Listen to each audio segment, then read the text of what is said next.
Oh, well, I feel tired. I feel so tired. It's been a mixture of tiredness and a caution not to even let this get into my head, because winning an award is not what journalism is all about.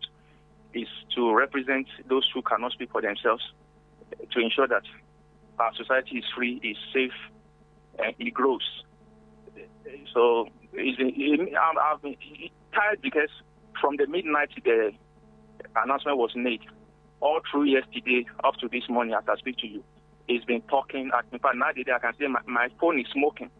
It's smoking from the heat of the numerous calls or multiple calls I've received. So that's how I feel this morning, Adeti. Numerous calls. So tell us about the work that got you this award. Well, it's about an investigation into some shortages of medicines at the Upper East Regional Hospital. And I launched this investigation after I heard about complaints from the public that anytime they went to the hospital, that's the Upper East Regional Hospital, they were told that there were no drugs. And I also heard people were dying because of this. But I also asked myself, am I aware government is supplying the hospital or the facility with medicines procured through the Ministry of Health from the WHO?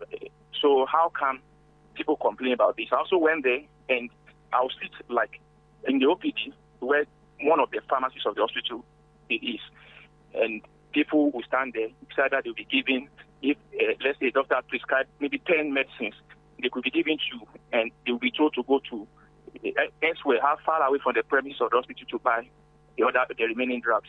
So I launched that investigation and observed that there were these members of a syndicate who were moving medicines in boxes, huge numbers, from the stores of the hospital to some uncompleted buildings far away from the premises of the hospital. And these medicines will move away from the region to other regions for sale.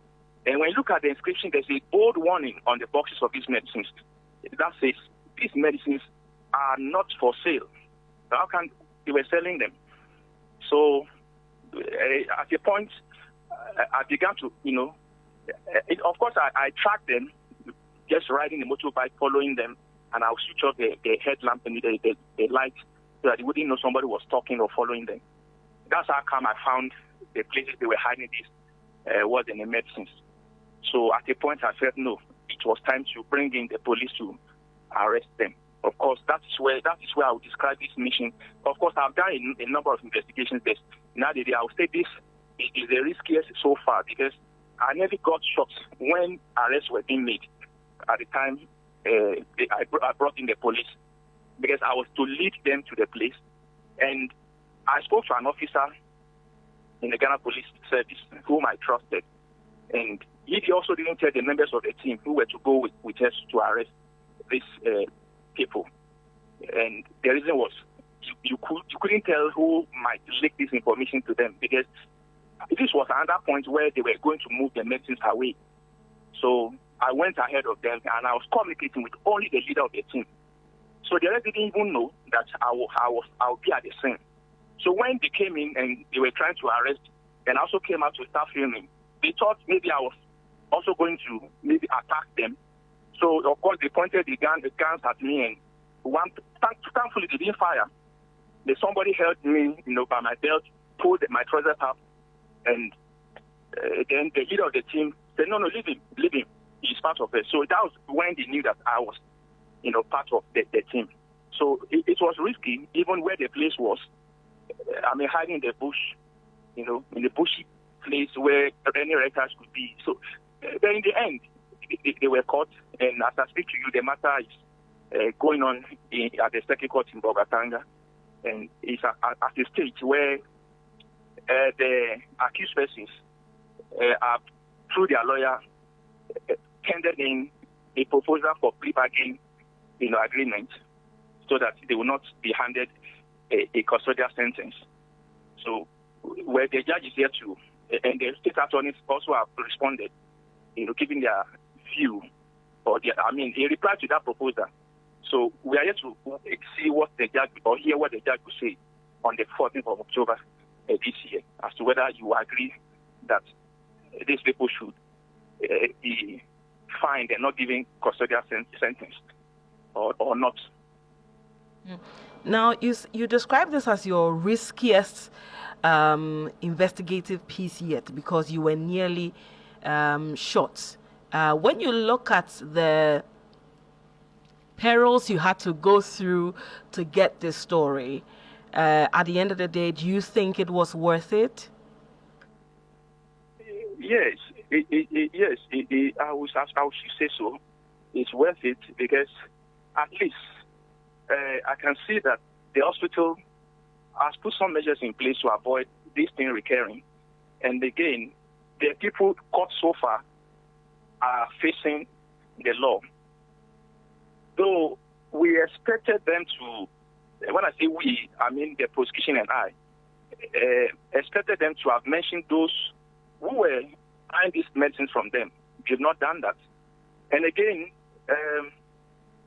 of course, I'll say generally, what I may say I'm sad about is that this investigation has led to two people, dying.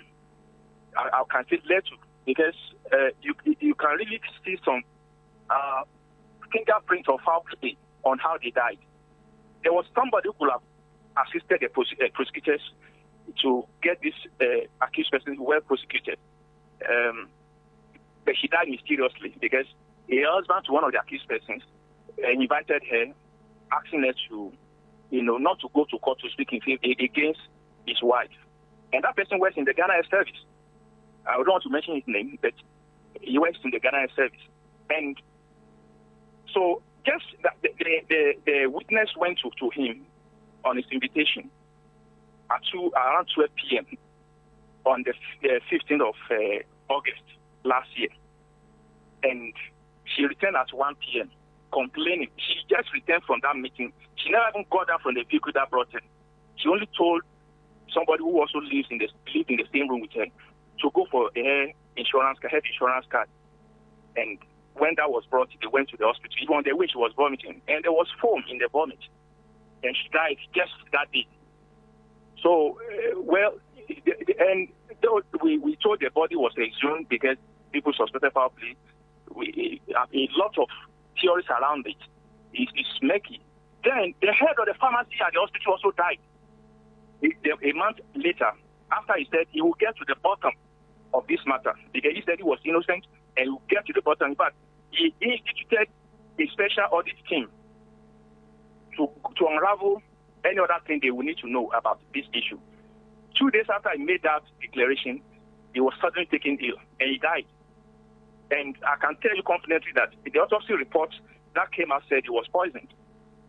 Even that's where I became more alarmed, that if witnesses are being eliminated or deleted, then what would they be doing to me?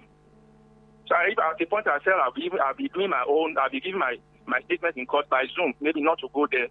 And of course, journalists should not be afraid of rejection, name calling, even jail, or even death. But of course, the longer you live, the more the stories you'll be able to tell. So that is what makes me not so happy about it. Of course, I can see some positive change, but the deaths of people, they died. The head of the pharmacy, Starr, who died, left about 4 children behind and a wife. The woman who also died, who could have been a witness, left a child, a girl behind. It's sorrowful, and I strongly believe their deaths are linked to this expose, because there are still some people behind those who have been arrested so far, I believe, who have not been caught and are doing these things to people. So what more you would want done is for an investigation to be conducted into these mysterious deaths Exactly. in relation Absolutely. to these people who are connected to the case. Absolutely. In fact, there was even a public demonstration in the Upper East region. I think that was August 18 or so last year. CSOs came together, warning some politicians and traditional authorities to stay away from the case, because they said they had heard that some people were trying to interfere in the case. And as long as this Kaba remains free, I don't think. Of course, the judge is doing his best. I can see that he's doing his work professionally. In fact, it's one of the best judges I can say the region, the country has had or has. But as long as the Kaba is still free out there, you cannot tell what else they can do. You can't tell. You just cannot tell what else they can do. So I strongly support that. If anybody says so, I will support that. Yes, there should be. In fact, I shouldn't wait for anybody to say so. That is what should be. It should be. There should be more investigation into how these people died. And if there was any, an autopsy, of course, a post-mortem examination was done on the body, but the remains of the woman, that she was called Mercy. But what I heard later, for me, it should not be taken. Because already we heard there was a cabinet minister who was trying to interfere, in this. And he possibly may have succeeded, so that we don't get the true picture of the report from the pathologist who conducted the post-mortem examination on the remains of that witness who died mysteriously. Now, what are your thoughts on the reactions that have come in? Or first of all, what are some of the reactions you have received after you were announced as GJA Journalist of the Year? I'll start from there, then I'll ask some follow-up questions in relation to the reactions. Well, it's all about congratulations. You've done well, you deserve it. You do more, and all that. That's what I've heard, so far from people, and of course, some prominent people too called, expressing, their joy over this. Maybe I may not need to mention their names. Some are political. Oh, you don't have to. I should say they are politicians, but maybe they may not want me to mention that they called. And well, I can say it's positive, but I don't want that to get into my way. I just want to remain, doing what I've been doing. I mean, just remain that humble, ordinary person I am. Then all I'm trying to, as long as I remain ordinary, I want to do extraordinary stories. Yes, I'll just put this behind me and continue to speak for those who cannot speak for themselves.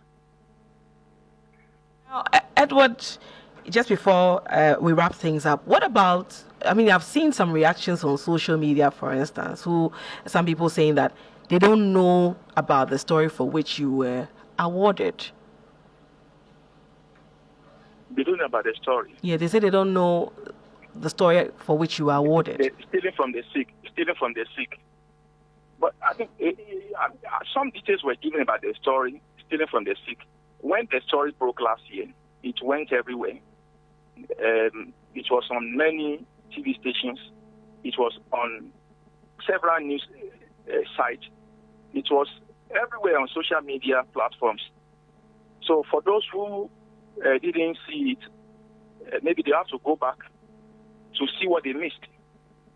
And in fact, this is even an opportunity for them to go and see what the story was. There were times in the past when people didn't know about something, but there will be an opportunity to now know about it. People had won, awards. Is there? Well, who is this person? What did he do? And all that. But for me, I'm not new in the media space. I had worked with the Nepson Daily Dispatch newspaper. From there, I worked with Metro TV. Then I came to EIB. Then went to Fourth Estate. Before then, I formed with some friends, Media Without Borders. So for that story itself, I think it went viral enough for anybody not to say, "Oh, we didn't see it." We should be asking where they were when that story was everywhere. And why were you not there in person? Yeah, it's a very good question. That day, I was also engaged in something that was equally important, to the state, in the interest of the public. Maybe I shouldn't say it on air. And actually, I was even on my way. I was on my way. But the traffic in Accra and all that. But looking at that possibility of not getting there, before, the program will start or end, I asked a friend, a colleague from Radio Good, to just be there till I possibly will arrive. So, and he also went there with colleagues from GBC and then colleagues from the Chronicle newspaper. But I just couldn't get there before the curtains were drawn down on the program. I mean, then you missed a good opportunity to have had a photo with the president. The Adeti are more. I'll feel more accomplished even taking a photo with a woman who is not even known somewhere. Maybe somebody whose rights are being trampled upon, or someone sitting tight on her right, and it wouldn't make any difference. I mean, President Akufo-Addo, I interviewed in 2008 personally. There won't be any. As candidate to Akufo-Addo. Yes, at that time. So for me, there are people. I didn't miss not taking any picture with him. I have not missed that at all. But there are people I wish to meet. Okay. And if there were those who were on that podium to present the award, and I was not there, I'll be bothered. And there are writers I wish to meet. There are world leaders. Okay, I mean, I understand you. Outside the country, but I've met Akufo-Addo before. We've spoken before. We interviewed them. So okay. I mean, this was just just on a lighter note, though, Adeti. So don't stress yourself too much. So what next for you? What next for you? I mean, in the investigative space, and no, but before you answer that, how safe is it for you as a journalist doing investigation? Because at the moment, when it comes to the normal journalism, a lot of people can do that, but investigative journalism is more like a niche market, if I can describe it so. But it's not one of the easiest things to do. How do you cope? Your family and everything. How do you cope? Yeah, well, of course, it's been tough. And the other day, I was talking to Al Jazeera, and I said, in fact, there was a time I had to apologize to my own family for choosing this job. I just had to apologize because it's like I brought what they didn't want upon them. So, and it's like you are living in a cage, in bondage, and everybody has to get inside before it is dark.